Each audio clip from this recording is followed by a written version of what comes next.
안녕하십니까. 멘토스를 책임지고 있는 대표 한규필입니다. 반갑습니다. 오늘은 테마 첫 번째 시간으로 반도체 산업에 대해서 알아보도록 하겠습니다. 자, 이 반도체는 상당히 중요합니다. 자, 국내 거래소 시장에서 삼성전자와 SK하이닉스가 시가총액 비중이 20%를 상회합니다.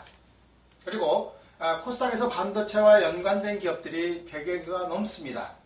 그래서 여러분들이 반도체 산업을 잘 이해하시면은요, 이 IT 산업에 대해서 여러분들이 보다 시장을 볼 수 있는 눈이 확실히 넓어진다. 이렇게 말씀을 드리겠습니다. 자, 기본적으로 반도체 같은 경우는요, 전기를 기준으로 해서 전기가 통하면 도체라 그러고, 전기가 통하지 않는 것을 부도체라 합니다. 그러면 이 반도체라는 것은 도체와 부도체의 그 중간 성격을 가지고 있는 거죠. 그래서 이 반도체를 알게 됨으로 인해서 인간은 엄청나게 발전을 하고 편리한 생활을 누릴 수 있게 되었습니다.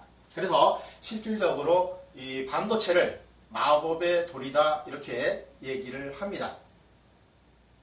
그리고 철강이나 화학처럼 이 반도체 산업이 바로 산업의 쌀로 불리웁니다. 안 들어가는 데가 없죠. 기본적으로 우리가 컴퓨터가 발전을 할 때 처음에는 진공관에서 1세대는 진공관에서 출발했습니다. 집채만한 크기로 컴퓨터를 만들기 시작해가지고 이 반도체가 발명이 되면서 발견이 되고 또 반도체를 이용해서 다이오드를 만들고 트랜지스터를 만들고 더 발전해서 이제 3세대 바로 IC 직접 회로죠.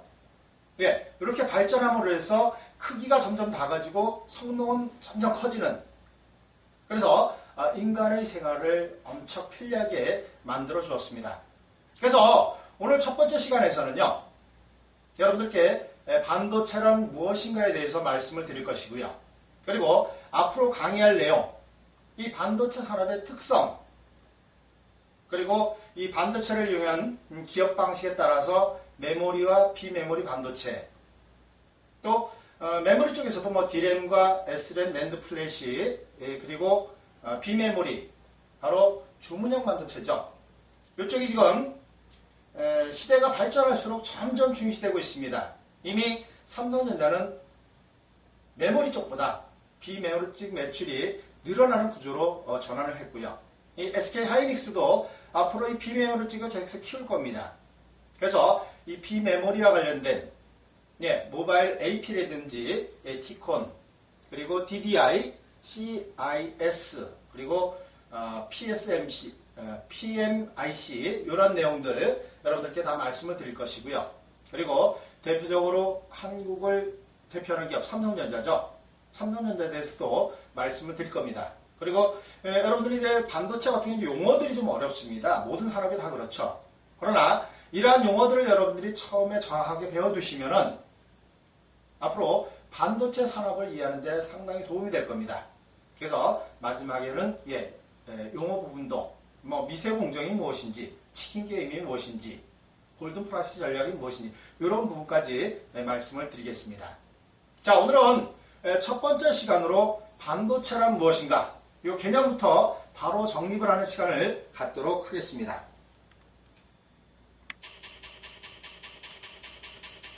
자, 서두에도 말씀을 드렸지만은요, 반도체라는 것은 도체와 부도체의 중간적인 성격의 물질이다. 전기를 기준으로 하죠. 그래서 도체 같은 경우는 뭐 전선을 비롯한 대부분의 전선을 비롯한 대부분의 금속 업종은 도체라 그러죠. 근데 이제 부도체 같은 경우는 뭐 나무라든지 옷감 같은 경우는 부도체죠. 전기가 통하지 않는 것. 그런데 이 반도체라는 것은 처음에는 부도체 성격을 갖고 있다가 전기를 주거나 어떤 불순물을 투입을 하게 되면 도체로 전환하는 거죠. 그 대표적인 것이 바로 실리콘입니다. 아주 자원이 무궁무진합니다. 모래거든요. 규소, 그리고 게르마늄, 이러한 것들이 바로 반도체 성격을 가지고 있습니다. 그리고 이 반도체가 바로 전자산업의 근간이라 그러죠. 모든 것에 그 전자산업의 기초가 되니까 전자산업의 쌀이다. 그리고 반도체는 마법의 돌로 분류합니다. 자, 손톱보다 작고 성냥감 모양을 한 부품이다. 그리고 기본적으로 이제 PC나 휴대폰, 디지털 카메라, 가전제품 등 다양한 디지털 기기에서 정보를 처리하고 저장하는 역할을 하는 전자부품, 이것이 반도체다 이렇게 보시면 되겠습니다. 그러니까 어떤 물질에서 이제는 전자부품으로 점진적으로 진화를 한다. 이 반도체가 처음 나왔을 때는 이제 그 트랜지스터를 이제 반도체를 이용해서 발명을 했죠. 1959년도에 페어차일드라는 반도체 회사에서 트랜지스터를 만들었고요. 이것이 트랜지스터가 상업용으로 전환을 하면서 집체만한 컴퓨터가 옷장 크기로 작아졌습니다. 그리고 우리나라가 이제 1990년대에 반도체 시장을 석권을 했습니다. 일본을 물리치고요. 자, 그리고 나서 트랜지스터 한 400만 개 정도, 어마어마하죠. 이것을 집적을 해서 63메가 D램, 집적 회로를 만들었습니다. 그래서 기본적으로 이 전자제품에는 대부분의 반도체가 들어있죠. 그래서 이것이 마법의 돌로 불리운다 이렇게 보시면 되겠습니다. 자, 다음은 직접 회로 IC입니다. 자, 직접 회로 IC라는 거는요. 이게 이제 여러분들이 이제 그 직접 회로라고 쓰시는 분들이 많습니다. 직접이 아니고요. 직접입니다. 직접. 모일 집자를 쓰죠. 별을 쌓는 겁니다. 쌓을 적자요.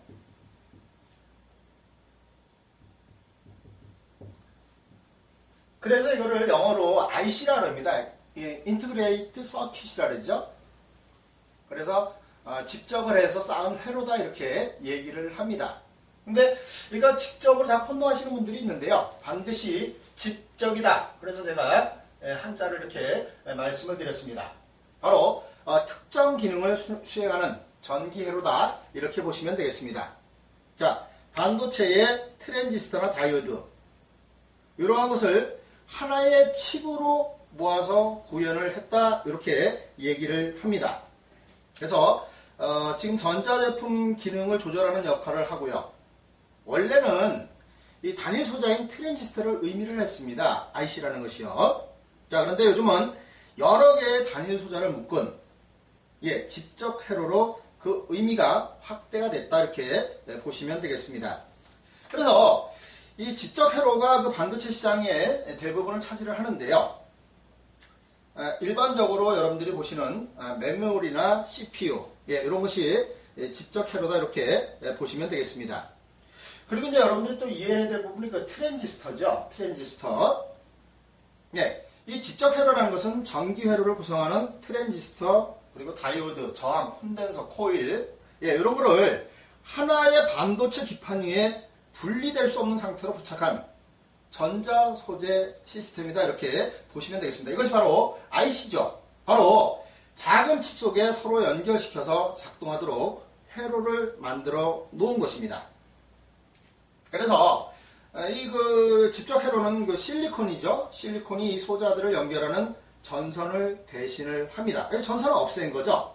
그렇기 때문에 무한하게 집적을 할 수 있는 이러한 내용으로 발전을 했고요. 그리고 이 트랜지스터라는 거는요. 바로 전자회로입니다. 이것도.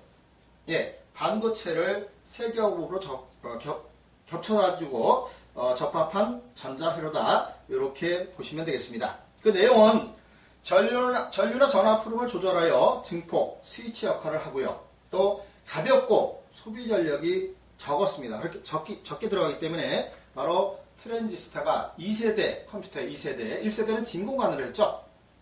발전을 했습니다. 자, 다음은 그림을 한번 보겠습니다. 바로 1세대는 진공관 모양이 보이시죠? 그리고 2세대로 넘어가면서 트랜지스터 그리고 3세대가 바로 IC 집적 회로죠.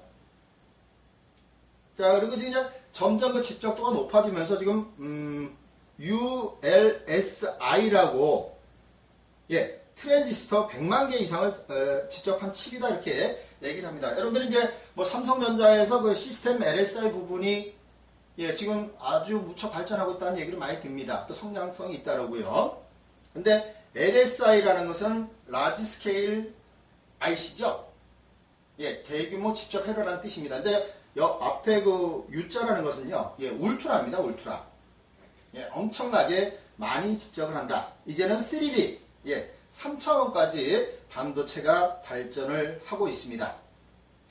자, 그리고 다음 그림은요, 요 사진은 그 반도체 회사의 내부 공정을 만들어 놓은 거죠. 예, 이 반도체는 상당히 민감한 부품입니다. 여러분들 뭐 뉴스 보다 보면 클린룸 많이 나오죠. 클린룸 다 방진복을 입었고요. 그리고 색깔이 좀 노랗게 나왔죠. 예, 반도체를 만드는 공정에서 불필요한 빛이 결점을 만들까봐 예, 파장이 긴 노란색 계통의 빛을 사용한다. 예, 반도체가 그만큼 정밀한 부품이라는 거죠. 예, 먼지 하나만 들어가도 불량이 나올 수가 있고 빛의 파장에 따라서도 또 문제가 생길 수 있다는 거죠. 예, 그렇기 때문에 이 반도체라는 것은요, 여러분들이 어쨌든 우리가 거래소나 코스닥을 공부할 때 반드시 알고 이 반도체 산업을 알아야 되기 때문에 다소 좀 시간이 걸리더라도 여러분들이 이 반도체 산업에 대한 정확한 이해를 하고 예, 그리고 시장에 개입을 하시는 것이 좋다고 생각이 됩니다. 자, 1부 마무리하고요. 또 2부 시간에 뵙도록 하겠습니다. 감사합니다.